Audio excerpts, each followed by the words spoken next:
உணவு முறை மாற்றம், உடற்பயிற்சி, இன்றைக்கி டாக்டர்ஸ் சொல்லக்கூடிய, நியூட்ரிஷனிஸ்ட் சொல்லக்கூடிய, ஸ்லிம்மிங் சென்டரில் நமக்கு இருக்கக்கூடிய அவங்க சொல்லக்கூடிய எல்லா விஷயத்தையும் செய்தாலுமே உடல் எடை எனக்கு குறையவில்லை அப்படிங்கிற கவலை நம்மில் நிறைய பேருக்கு இருக்கிறத பார்க்கணும்.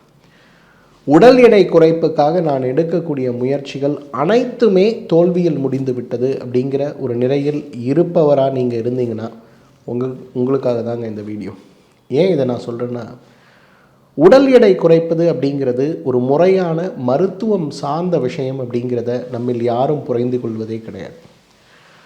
உடல் எடை அதிகரிப்பது, உடல் எடை குறைவது, உடல் எடை அதீதமாக நம்முடைய கண்ட்ரோல் இல்லாமல் இருப்பது, அதீத உடல் எடையால் உடலில் ஏற்படுகின்ற மாற்றங்கள், இவை அனைத்துமே ஒரு மருத்துவம் சார்ந்த விஷயங்கள், ஒரு நோய் சார்ந்த விஷயங்கள் அப்படிங்கிற புரிதல் நம்மில் இன்றைக்கி நிறைய பேருக்கு கிடையாது.